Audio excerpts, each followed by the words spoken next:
नमस्कार विद्यार्थियों।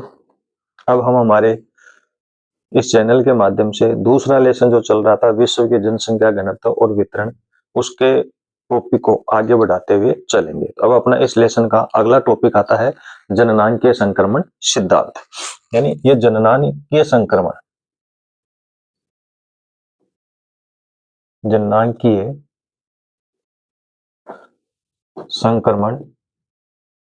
सिद्धांत, यानी ये जननांकीय संक्रमण सिद्धांत होता क्या है कि जननांकीय संक्रमण सिद्धांत के माध्यम से अपन अपनी जनसंख्या के बारे में किस प्रकार कार्य कर सकते हैं। यानी जननांकीय संक्रमण सिद्धांत के माध्यम से किसी क्षेत्र विशेष की जनसंख्या का वर्णन करना, यानी इस सिद्धांत के माध्यम से अपन जनसंख्या का वर्णन कर सकते हैं तथा जनसंख्या का वर्णन तथा भविष्य की जनसंख्या का पूर्वानुमान तथा भविष्य की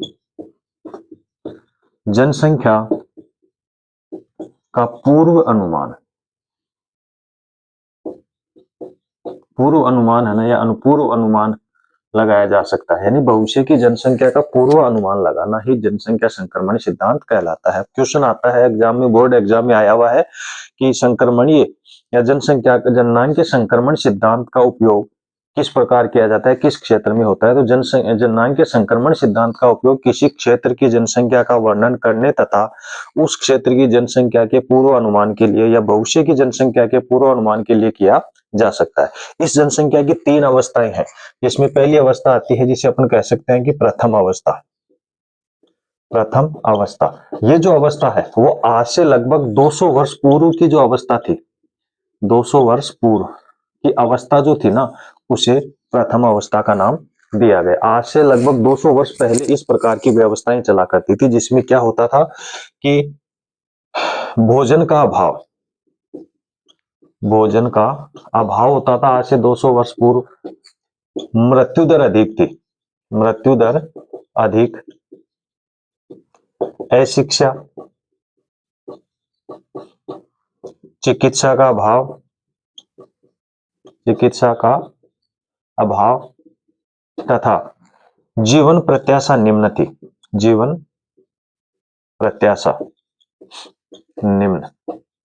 ऐसी घटनाएं है ना उस समय घटा करती थी। यानी अपन कह सकते हैं भोजन का अभाव होने के कारण मृत्यु दर है ना वो अधिक थी।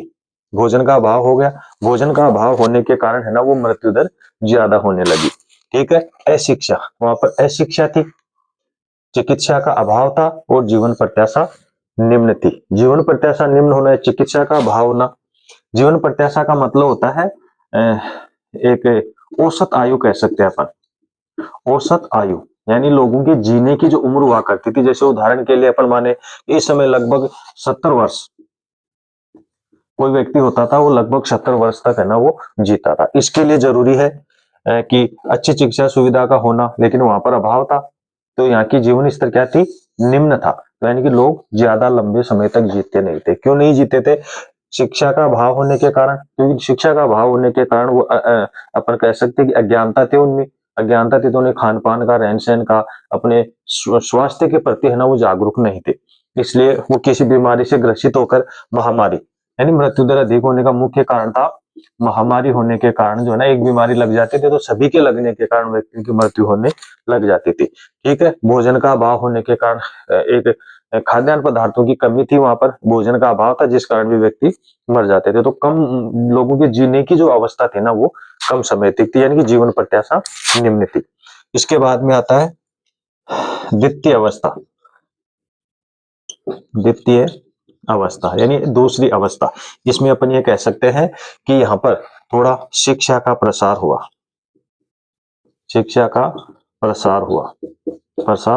चिकित्सा जो सुविधा थी, उन चिकित्सा सुविधाओं में जो है ना चिकित्सा में सुधार, पहले की अपेक्षा इस दूसरी अवस्था में चिकित्सा में है ना वो सुधार हुआ। भोजन की आपूर्ति, लोगों को भोजन की आपूर्ति भी होने लगी। प्रत्याशा जो जीवन प्रत्याशा था उसका स्तर, जीने का स्तर है ना वो थोड़ा उच्च हो गया, क्योंकि शिक्षा का प्रसार हो गया, भोजन की पूर्ति होगी और चिकित्सा सुविधाओं में सुधार होने के कारण लोगों को पर्याप्त मात्रा में जो है ना वो खाद्यान्न पदार्थ मिलने लग गया। बीमारी जो है ना वो रुकने लगी। इस समय मृत्यु दर है ना वो निम्न थी, मृत्यु दर निम्न, और जन्म दर उच्च, उच्च जन्म दर थी, लेकिन समय के साथ, समय के साथ है ना ये घटती गई। शुरू में जो थी जन्म दर जो थी काफी ज्यादा उच्च थी, लेकिन जैसे जैसे समय हुआ, जैसे जैसे समय निकलता गया धीरे धीरे कम होती हुई है ना ये समय के साथ घटती चली गई। ये इसकी द्वितीय अवस्था थी। फिर एक आती है 3 नंबर पे तृतीय अवस्था। तृतीय अवस्था इसे अपन कह सकते हैं वर्तमान समय में, अब की जो अवस्था चल रही है वर्तमान समय की, वर्तमान समय की जो ये अवस्था है, यानी अब जो वर्तमान में जो समय चल रहा है या जो स्थितियां घटित हो रही हैं वो तृतीय अवस्था में आते हैं। इसका क्या हुआ, यानी एक तो ये नगरीयकरण हो गया, नगरीयकरण यानी कि इस जनसंख्या का जो है ना काफी ज्यादा नगरीयकरण हो गया। उद्योगों का विकास हुआ, उद्योगों का विकास हुआ, जनसंख्या स्थिर हो गई, जनसंख्या स्थिर हो गई। स्थिर होने का मतलब यही हो गया कि जन्म दर और मृत्यु दर ये दोनों ही जो है ना वो घट गई। मृत्यु दर भी कम हो गई शिक्षा सुविधाओं का विस्तार होने के कारण, और जन्म दर भी घट गई शिक्षा के कारण। जन्म दर घटने का सबसे मुख्य जो सबसे कारण है ना वो शिक्षा का प्रसार, शिक्षा के प्रसार के कारण जन्म दर कम हुई है। मृत्यु दर चिकित्सा सुविधा के कारण, चिकित्सा के कारण, ठीक है। इस कारण इस वर्तमान समय में आते आते जनसंख्या का जो संतुलन था वो स्थिर हो गया है। जन्म दर कम होना, शिक्षा के प्रसार के कारण मृत्यु दर कम होना, चिकित्सा सुविधाओं के कारण। इसके अलावा मृत्यु दर कम होने का एक कारण और है खाद्यान्न पदार्थों के मामले में इस समय में आकर है ना वो लगभग आत्मनिर्भर हो गए। इस कारण इस मृत्यु दर पे जो है ना वो नियंत्रण पाया जा सका। तो इस प्रकार से 3 संक्रमण सिद्धांत है, एक तो प्रथम अवस्था आ जाती है, एक द्वितीय अवस्था आ जाती है और एक तृतीय अवस्था आ जाते हैं। इन तीनों अवस्थाओं के सम्मिलित अध्ययन को जननांगीय चक्कर कहा जाता है। और ये जननांगीय चक्कर जो है, जननांगीय चक्कर, इन तीनों अवस्थाओं का जो सम्मिलित रूप है ना वो जननांगीय चक्कर कहलाता है। और ज्यादातर ये जननांगीय चक्कर एग्जाम में भी पूछा जाता है कि ये जननांगीय चक्कर किसे कहा जाता है। तो इन तीनों अवस्थाओं का जो सम्मिलित रूप है वो जननांगीय चक्कर कहा जाता है। अब इसके अलावा आगे का अपना एक टॉपिक आता है जनसंख्या नियंत्रण के उपाय, यानी किस प्रकार से जनसंख्या को है ना वो नियंत्रित किया जा सकता है। क्योंकि इन तीनों अवस्थाओं के माध्यम से अपन ने देखा है कि किस समय के साथ है ना वो जनसंख्या में क्या परिवर्तन हुआ है। कभी जनसंख्या कम थी, फिर लगातार जनसंख्या में वृद्धि हो रही है, इसके बाद फिर जनसंख्या में कमी आ रही है और फिर जनसंख्या है ना वो स्थिर हो रही है। तो अब आता है जनसंख्या नियंत्रण के उपाय। जनसंख्या नियंत्रण, नियंत्रण के उपाय यानी किस प्रकार से जनसंख्या को नियंत्रित किया जा सकता है। तो इसके लिए कुछ 2-4 महत्वपूर्ण बिंदु है, उन बिंदुओं का अपन उपयोग करके जनसंख्या को नियंत्रित कर सकते हैं। यानी एक तो होती है जन जागृति, जन जागृति का प्रसार। एक हो गया परिवार कल्याण, परिवार कल्याण कार्यक्रमों का विस्तार। एक हो गया तीसरा शिक्षा, ठीक है। इसके अलावा और भी अपन इसमें कह सकते हैं। चौथा पॉइंट हो गया, पहला हो गया जन जागृति का प्रसार हो गया, परिवार कल्याणकारी उपक्रमों का विस्तार हो गया, शिक्षा हो गया, एक हो गया चिकित्सा का विस्तार, चिकित्सा का विस्तार। इनके कारण जो है ना वो जनसंख्या को कुछ हद तक है ना रोका जा सकता है, यानी जन जागृति, लोगों को जागरूक करना। इसके दुष्परिणाम या जनसंख्या अधिक होने के अपन ये कह सकते हैं कि क्या दुष्परिणाम आते हैं, जनसंख्या कम होने के क्या परिणाम होते हैं, उनके बारे में लोगों को है ना वो जागरूक करना। सीधी सी बात यही है, लोगों के अंदर एक जागृति लाना, लोगों को जागरूक करना, ताकि जनसंख्या का निरंतर जो बढ़ रही है उसको कम किया जा सके। एक आ जाता है परिवार कल्याण कार्यक्रमों का विस्तार, यानी परिवार कल्याण। छोटा परिवार सुखी परिवार, देखा होगा आपने कई जगह जगह जगह कोटेशन लिखे हुए होते हैं, छोटा परिवार सुखी परिवार, हम दो हमारे दो।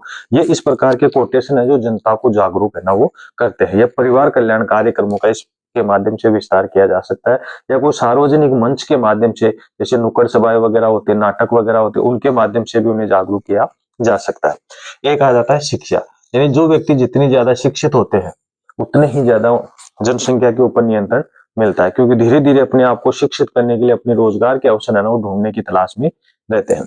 एक आ जाता है चिकित्सा सुविधाओं का विस्तार, यानी चिकित्सा सुविधाओं का विस्तार भी होना जरूरी है, क्योंकि एक चिकित्सा के माध्यम से या चिकित्सा सुविधाओं के विस्तार से भी उस पर कुछ हद तक नियंत्रण किया जा सकता है। इसके बाद में इस लेसन का अपना अंतिम टॉपिक जो है वो थॉमस माल्थस का सिद्धांत आता है। थॉमस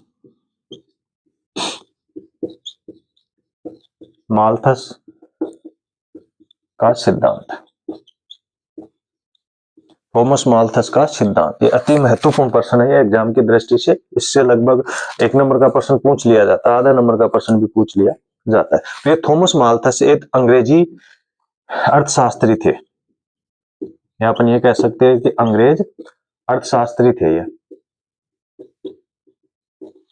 जिन्होंने 1798 में अब उन्होंने एक सिद्धांत दिया था।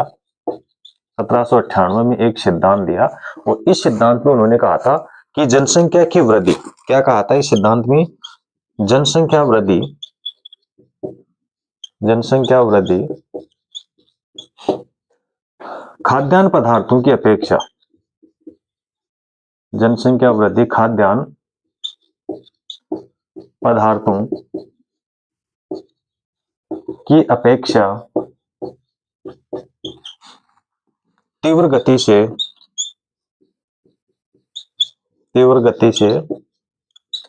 बढ़ रही है, बढ़ रही है।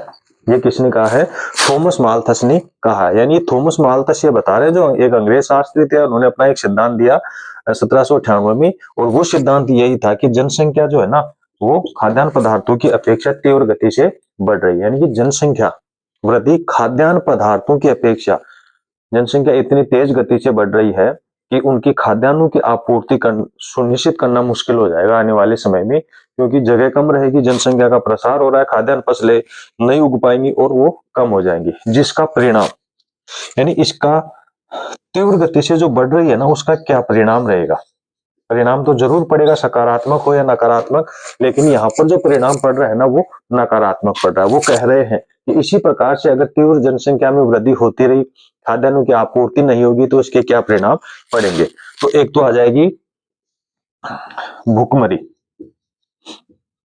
भूखमरी आ जाएगी, मृत्यु दर बढ़ जाएगी, मृत्यु दर बढ़ जाएगी, और युद्ध जैसे परिणाम आएंगे, युद्ध जैसे परिणाम सामने आएंगे आने वाले समय में। ठीक है, क्यों आएंगे, भूखमरी, खाद्यान्न पदार्थों की कमी होने के कारण भूखमरी हो जाएगी, इस कारण व्यक्ति जो है ना वो मरते चले जाएंगे, मृत्यु दर बढ़ जाएगी, और इसका मेन जो परिणाम होगा ना वो क्या है, युद्ध जैसे परिणाम आएंगे। और आज वर्तमान समय में अगर विश्व में देख लो आप, कहीं पर भी कोई भी महाद्वीप ऐसा नहीं रहे जहां पर आपस में तनाव ना रहा हो या आपस में लड़ाइयां नहीं चल रही हो। तो ये थॉमस माल्थस का सिद्धांत जो 1798 ईस्वी में जो कहा गया था ना वो आज सिद्ध होता नजर आ रहा है। ये कारण है जनसंख्या वृद्धि का ही, लोगों की आकांक्षाओं में वृद्धि होने का, जिसके कारण लोग एक देश से दूसरे देश को जो है ना हथियाने की कोशिश कर रहे हैं। तो ये युद्ध जैसे परिणाम जो है वो आज इस जनसंख्या वृद्धि के कारण ही हो रहे हैं, और थॉमस माल्थस की जो भविष्यवाणी हो रही है वो लगभग सही होती नजर आ रही है। तो इस प्रकार से अब हमारा जो दूसरा लेसन था मानव भूगोल के मूल सिद्धांत बुक्स का दूसरा लेसन, विश्व की जनसंख्या वृद्धि घनत्व और जो वितरण था, ये लेसन पूरा हुआ है। आगामी वीडियोज में हम तीसरे लेसन मानव विकास के साथ मिलेंगे। तब तक आप अपने इस वीडियो को सब्सक्राइब करवाएगा, लाइक भी करवाएगा और दूसरों को शेयर भी कीजिएगा।